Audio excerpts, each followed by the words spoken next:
আমি কোনোদিন এক্সপেক্ট করিনি আমি যে এত কান্না করেছি আমি কোনোদিন। আমি শাকিব খান সারা জীবন টিভি পর্দায় এসেছি ভালো ভালো ভালো ভালো নিয়ে, চলচ্চিত্রের এই নিয়ে চলচ্চিত্রের ওই নিয়ে। আজকে আমাকে বিতর্কিত এমন একটা প্রশ্নের জবাব দিতে হচ্ছে যেটা আমার জন্য অনেক লজ্জাজনক মনে হয়। এবার কেঁদে কেঁদে শাকিব খান বলেন, বুবলির জন্য আমি অনেক বেশি লজ্জিত হচ্ছি। আমার ক্যারিয়ারে এত বেশি লজ্জার সম্মুখীন আমি কখনোই হইনি। সারা জীবন আমি ক্যামেরার সামনে এসেছি আমার ভালো কিছু নিয়ে, কিন্তু এখন আমাকে এমন কিছু প্রশ্ন করা হচ্ছে বুবলির কারণে যেগুলো আমার জন্য খুবই লজ্জাজনক। একটি ইন্টারভিউতে গিয়ে ঠিক এই কথাগুলোই কেঁদে কেঁদে বলেছেন মেগাস্টার শাকিব খান।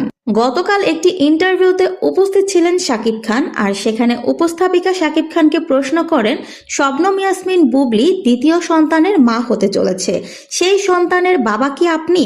এরকম প্রশ্ন শুনে শাকিব খান রীতিমতো কেঁদে ফেলেন। কেঁদে কেঁদে শাকিব খান বলেন, এরকম প্রশ্ন আমার জন্য খুবই লজ্জাজনক। আমি শাকিব খান যতবার ক্যামেরার সামনে এসেছি প্রত্যেকবারই সিনেমার বা সবকিছুরই ভালো ভালো ভালো খবর নিয়ে আমি এসেছি। এরকম লজ্জাজনক কথা, লজ্জাজনক পরিস্থিতিতে আমাকে আগে কখনো পড়তে হয়নি। প্রতিনিয়ত আমি যেখানেই যাচ্ছি সেখানেই আমাকে এরকম প্রশ্ন করা হচ্ছে, যার জন্য আমি একাকীভাবে অনেক কান্না করেছি। আসলে এত কিছু নেওয়া যাচ্ছে না। একটা সময় ছিল যখন সব রকমের সমস্যা ঝামেলা নিতে পেরেছি, এখন তো আমারও বয়স হচ্ছে। আর কত, এগুলোতে এবার বন্ধ করা উচিত। মানুষের সামনে এই প্রশ্নগুলো আমাকে খুবই লজ্জায় ফেলে দেয়, খুবই ছোট করে ফেলে। আমি একজন শিল্পী মানুষ, আমাকে আমার শিল্প নিয়ে প্রশ্ন করা হবে, আমাকে সমালোচনা করা হলেও সেটা আমার শিল্পকে নিয়ে করা হবে। আমি কার সন্তানের বাবা, কার সাথে আমার ব্যক্তিগত কি সম্পর্ক, এগুলো তো লজ্জাজনক প্রশ্ন।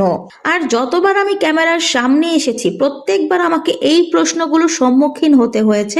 বুবলি অপু দুজনেই আমাকে নানান রকম ভাবে লজ্জায় ফেলেছেন। দুজনেই বারবার আমাকে নিয়ে নানান রকম উল্টাপাল্টা কথা বলেছে, উল্টাপাল্টা প্রশ্নের সম্মুখীন করেছে। অথচ আপনারা দেখেন বুবলি বা অপু বিশ্বাস দুজনের একজনকেও আমি অসম্মান করিনি।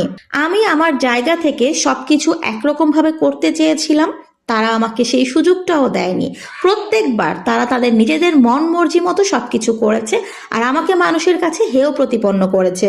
আমি আসলে চুপ করে থাকি, কোনো কিছুর ব্যাখ্যা দেই না, সেই জন্য মানুষ আসলে আমার দিকটা কখনো বোঝে না, জানেও না, বোঝার চেষ্টাও করে না। শুধুমাত্র অপু আর বুবলি কখন কি বলল, কখন কি ছবি পোস্ট করলো, সেগুলো নিয়েই মানুষ পড়ে থাকে। আমি বরাবরই ভেবে এসেছি নিজের কাজ দিয়ে সবটা প্রমাণ করব, কিন্তু বেলা শেষে গিয়ে দেখলাম যারা বলতে পারে তাদেরটাই মানুষ বুঝতে পারে, কাজ দিয়ে আসলে কিছুই প্রমাণ করা যায় না। আর সেজন্যই আমাকে কাঁদতে হয় আর বারবার লজ্জার সম্মুখীন হতে হয়।